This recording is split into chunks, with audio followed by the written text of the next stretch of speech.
In the early 1940s, a heartbroken mother from Norfolk, Virginia reached out to Edgar Cayce after an unimaginable loss. Her baby had passed at 7 months. What unfolded during that session would not only comfort her but also challenge everything we think we know about life before birth. Cayce, often called the sleeping prophet, entered his usual trance state to respond to her plea, "What happened to my child's soul?" According to the reading, the child's spirit came forward, not as a faint impression, but with clear awareness and a message filled with love and purpose. This wasn't just about one grieving parent. Cayce's answer opened a doorway to a larger truth: the soul's journey doesn't begin and end the way we often imagine. The spirit explained that its short time in the womb wasn't a failure or a tragedy. It was an intentional step, a kind of spiritual internship preparing for future missions. Imagine a diver descending into deep water, each moment, adapting and learning.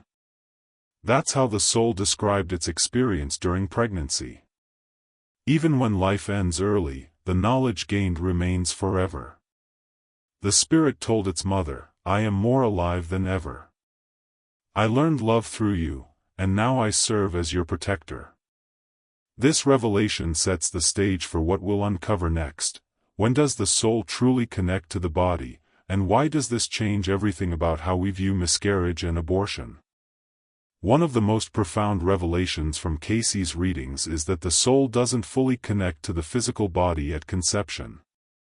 This contradicts many traditional beliefs and raises a deep spiritual question: when does life truly begin, not biologically, but spiritually? Cayce explained that soul connection is a gradual process, almost like a slow sunrise. At conception, there's a spark of potential, a doorway opens, but the soul remains largely free. Over time, as the fetus develops, the soul extends more of its essence into the forming body, becoming more anchored with each passing month. Why does this matter? Because it changes how we interpret early pregnancy loss or even abortion.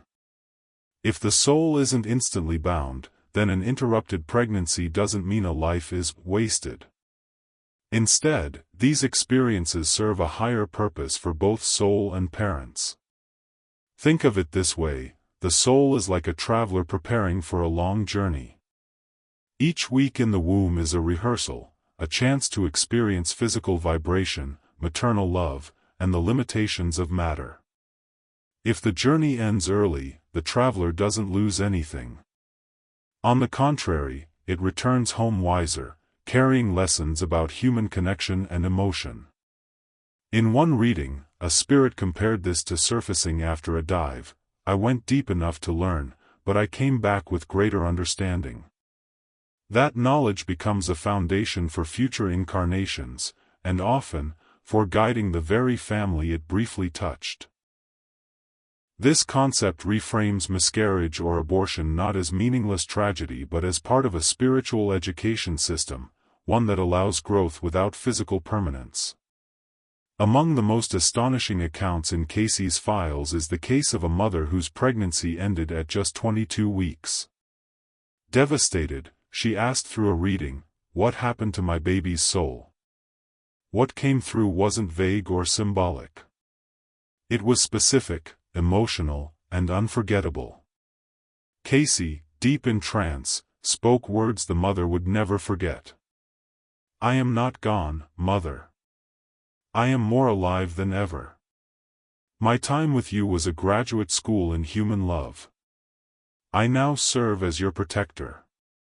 This spirit went further, offering intimate details no one else could have known.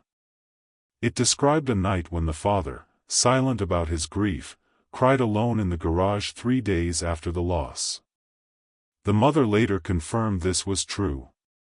These weren't general platitudes, they were verifiable facts, spoken through a man who was unconscious at the time. Why is this so important? Because it dismantles the idea that short lives are failed attempts. From the spirit's perspective, the experience was successful. Even a few months in the womb offered deep lessons: what it feels like to be cherished, what physical limitation means, and how love flows from one soul to another.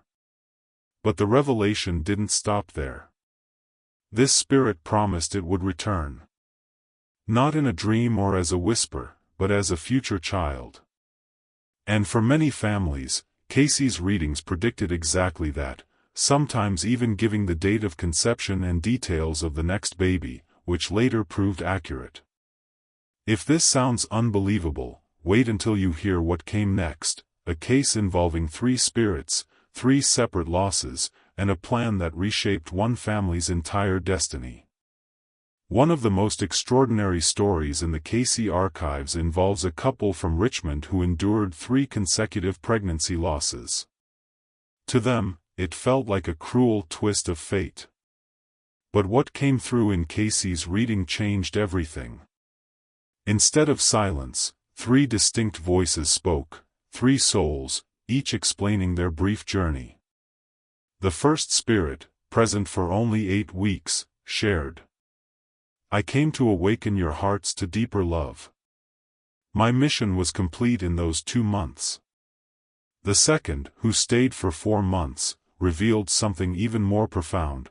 While forming in the womb, it was also attending classes in the spiritual realm, learning about human emotions, physical sensation, and the sacred bond between parent and child. It told the mother, every time you touched your belly, I was learning love in its purest form. The third spirit, who remained until the 7th month, revealed the truth that left the couple in awe. We planned this experience together, 3 souls, 1 family mission. Each loss was part of preparing you for a child with a greater purpose. This wasn't random tragedy.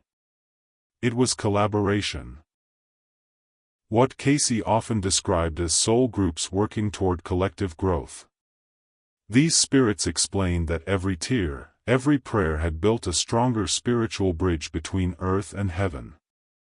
To prove the authenticity of their message, they made a bold prediction: the couple would conceive again on April 15, 1943. They even described a birthmark the next child would have. 11 months later, everything unfolded exactly as foretold: the date, the healthy birth, even the birthmark on the left shoulder. That child later claimed to see his 3 older siblings in dreams. This case demonstrates a truth Cayce emphasized repeatedly: love transcends physical form, and the bonds between souls are never broken by time or death. Next, we'll uncover what happens to these souls after leaving the womb, and the stunning existence of comfort stations in the spiritual realms. After the soul adjusts to the initial sense of peace and familiarity, something profound happens, a process often called the life review. Unlike what some might imagine, this is not a judgment day with someone condemning or rewarding you. Instead, it's a deeply personal experience where the soul sees its most recent life from a completely different perspective, through the eyes of those it impacted.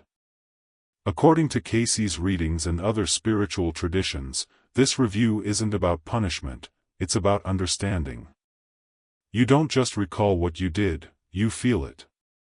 Every act of kindness, every word that healed someone's heart, becomes a source of light. Conversely, moments of anger, selfishness, or neglect are also felt, not as shame, but as an opportunity to comprehend their effects. Many describe this phase as watching a panoramic movie of their life, but with emotions amplified. You sense not only your own feelings but also the joy or pain you caused others. This immersive experience serves a vital purpose: it teaches the soul that everything is interconnected. No action exists in isolation. Why is this important? Because the soul's ultimate goal isn't perfection in one lifetime, it's growth across many lifetimes. The life review provides the insight needed for that growth. Here, choices become crystal clear. You begin to see patterns, the recurring lessons you faced, the relationships that shaped you, and where you fell short of your potential. In this stage, forgiveness becomes essential. Not just forgiving others, but forgiving yourself, understanding that mistakes are stepping stones on the soul's eternal journey. In the interlife realm, no soul is truly alone. According to Edgar Cayce and other spiritual teachings, there are soul families, groups of souls bound by shared experiences, karmic ties, and mutual growth goals. These souls often reincarnate together in various roles, sometimes as parents and children, other times as friends or even rivals. Why? Because growth requires diversity in experience, and the strongest bonds often form through both love and challenge. When you are between lives, these familiar souls are often among the first to greet you after you transition from the physical plane. Many describe this moment as a homecoming, a deep sense of belonging beyond anything known on earth. These reunions are not for idle celebration, they serve as a foundation for your next steps. Together, you review lessons learned, and often, others will share how your choices impacted them across different lives. Guides also play a critical role. Unlike soul family members, guides typically remain in the spiritual dimension and rarely reincarnate. Their purpose is to maintain a broader perspective, offering wisdom and balance as you plan your future incarnations. Some people feel their presence during life as an inner voice or intuition that seems wiser than their own thoughts. Interestingly, Cayce suggested that guides are often souls who have achieved a higher degree of spiritual maturity. Their guidance is not coercive, they do not dictate your choices. Instead, they illuminate options, leaving the ultimate decision to your free will. Once your soul review is complete, the process of planning your next incarnation begins. This isn't a random assignment, it's a collaborative, deeply intentional design that aligns with your karmic balance and soul growth objectives. According to Edgar Cayce's readings, this stage is both liberating and humbling because you see your life in a broader context where every choice carries meaning. The blueprint considers several key factors: unresolved lessons from past lives, promises made to other souls, and the qualities you need to develop. For instance, if pride or selfishness dominated your previous incarnation, you may choose circumstances that cultivate humility or compassion, perhaps being born into a family that challenges your ego or a society that tests your values. It's important to note that this planning doesn't eliminate free will. Think of it like a map: you choose the destination and key milestones, but the routes you take remain flexible. This means mistakes are allowed, even expected, because growth often comes through struggle. In many cases, souls also agree to play specific roles in each other's lives to help one another evolve. These soul contracts can involve profound relationships, both joyful and difficult. A parent-child bond in one life may become a reversed role in the next, balancing experiences from both perspectives. Finally, the timing and location of birth are selected with great care. Cayce believed astrological influences, planetary alignments at the time of birth, serve as energetic indicators of your soul's tendencies and challenges. These aren't rigid controls but subtle currents shaping your starting point. Your next life isn't about punishment or reward, it's about balance, experience, and evolution. Every choice made during planning carries the echo of a greater purpose: the soul's eternal journey toward unity with the divine. Why do we reincarnate at all? According to Cayce, life is not a random cycle of birth and death. Instead, it is an intentional process designed for one ultimate goal: soul growth. Each lifetime offers us an opportunity to refine aspects of our character, heal old wounds, and learn lessons that move us closer to spiritual perfection. Think of Earth as a school and each life as a new grade. You don't repeat first grade because the system is cruel, you do so because you didn't yet master the material. Similarly, reincarnation isn't punishment, it's mercy. It gives us countless chances to align with the universal law of love and oneness. Cayce explained that souls often choose challenging circumstances, not because they enjoy suffering, but because those hardships offer the most growth. Struggles, losses, and even betrayals can become the greatest teachers when viewed from a soul-level perspective. This is why some people seem to have unfair lives. From a human lens, it appears cruel; from a soul's perspective, it's purposeful evolution. The higher purpose of reincarnation is unity, returning to full awareness of our divine nature. Each lifetime strips away illusions of separation and fear, moving us closer to unconditional love. Cayce even said that when we master love completely, we break the cycle of rebirth. At that point, the soul is free to serve on higher planes, helping other souls awaken. In essence, reincarnation is not about fate, it's about opportunity. Every life, no matter how ordinary, carries a divine mission. Cayce believed that clues to your past lives are already within you, hidden in your soul, your mind, and even your body. The challenge is learning how to recognize them.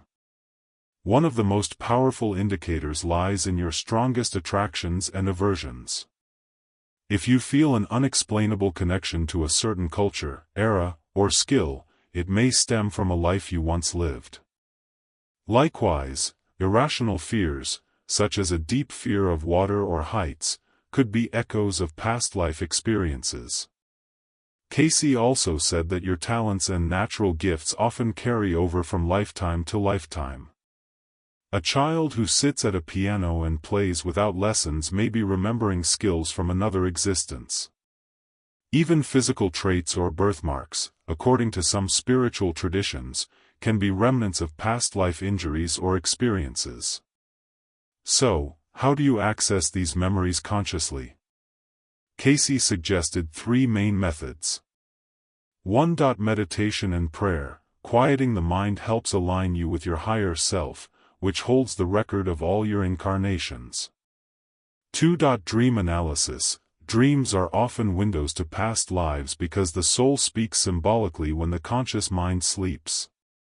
3. Hypnotic regression. Under professional guidance, many people have uncovered vivid scenes from previous incarnations through hypnosis. But Cayce gave a strong warning: don't explore past lives out of curiosity alone. The purpose is healing and growth, not entertainment. If you uncover a memory, ask yourself, what lesson is this life trying to teach me now? By seeking past life understanding with humility, you can turn ancient wounds into wisdom, and live more consciously in this lifetime. After exploring reincarnation, soul lessons, and the mysterious records of our past, we arrive at the most profound truth in Cayce's readings: every soul has a choice, to evolve toward unity with the divine or remain stuck in cycles of limitation. Life, according to Cayce, is not a punishment. It is a school. Every relationship, every challenge, and every joy is designed to teach us how to love, forgive, and serve. When we resist these lessons, we repeat them in new forms, sometimes across lifetimes. When we embrace them, we move closer to what Cayce called our ideal, becoming a true reflection of the Creator. But here's the key: free will never disappears. Even after death, the soul chooses its next experience based on its spiritual growth.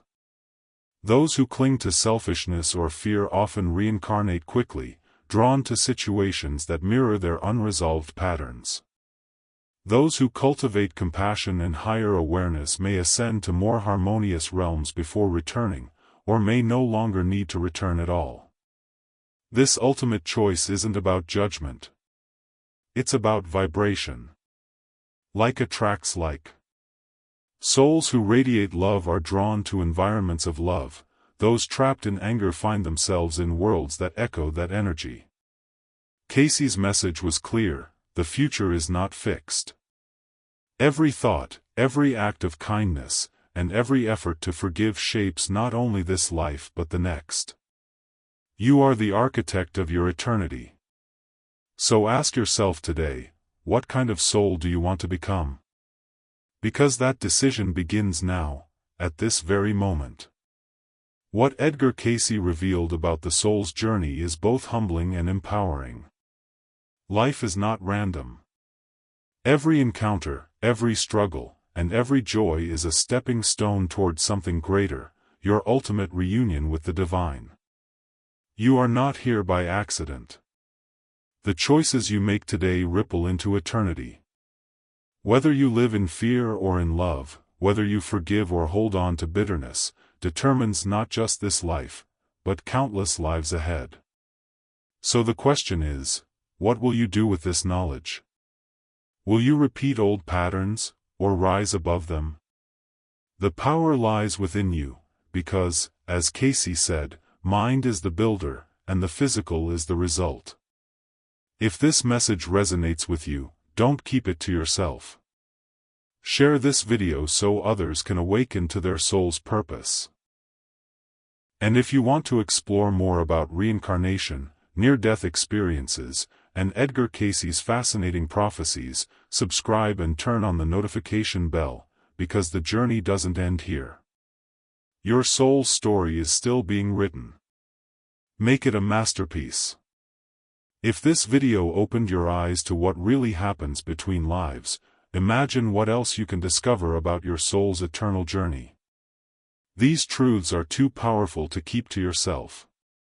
Share this video with someone who's curious about life after death or searching for meaning. You never know, this could be the answer they've been waiting for. If you haven't already, subscribe to our channel and turn on the notification bell so you never miss a single revelation about the soul, the afterlife, and the secrets Edgar Cayce left for us. Remember, your soul is eternal, and every choice you make today shapes your future lives. Live consciously. Live with purpose.